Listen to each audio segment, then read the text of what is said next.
Donc voici la page d'accueil du site. Cette page a vraiment un design. Après, les pages galerie, fac n'ont pas encore vraiment été faites. Je me suis dit que c'était pas nécessaire. Pour l'instant, seul le back-end est vraiment important. Donc là, je vais me loguer en tant qu'utilisateur normal. Et je vais passer une commande. Donc certains champs sont jugés comme nécessaires, donc seront forcés par le site, mais d'autres, comme la résolution, etc., sont optionnels.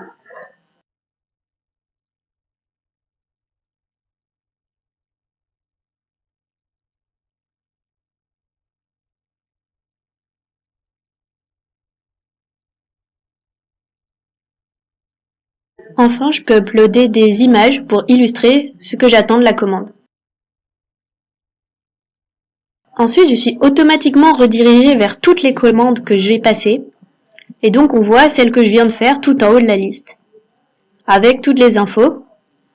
Et si j'essaye de changer l'avancée de la commande, je vais avoir une erreur, parce que seuls des designers peuvent changer l'avancée de la commande. Cette fois, je vais me loguer en tant que designer. Donc on voit que j'ai accès à un menu designer, et je vais voir toutes les commandes qui ont été passées. Donc la commande que je viens de faire est tout en haut, et je vais lui attribuer un designer. Donc en ce moment, je suis loguée en tant que GR Sarah, et je vais attribuer un autre designer sur cette commande.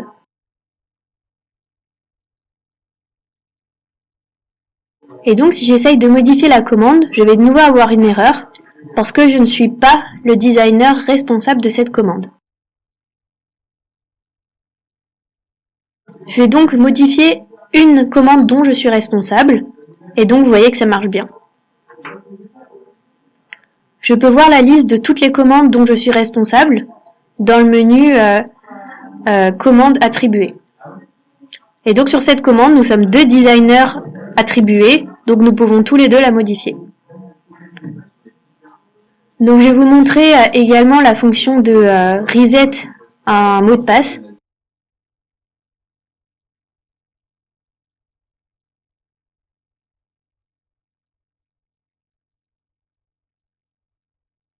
Donc là, je vais recevoir un email.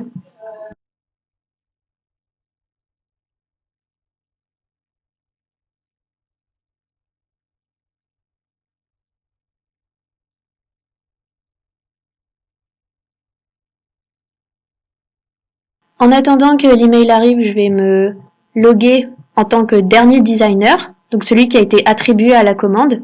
Ah bah voilà, on voit le mail que je viens de recevoir pour reset mon email.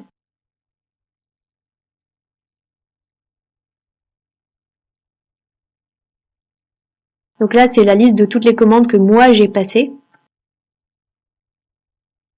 Et maintenant, la liste de toutes les commandes qui ont été passées.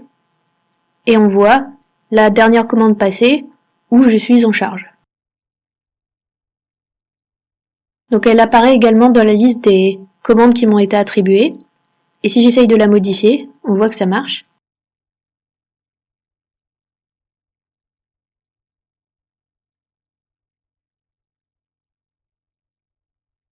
Donc il reste encore quelques fonctionnalités implémentées. Par exemple, donner le rôle de designer à quelqu'un. Mais c'est un peu la seule chose qui reste. Après, tout ce qui est vraiment important a été implémenté.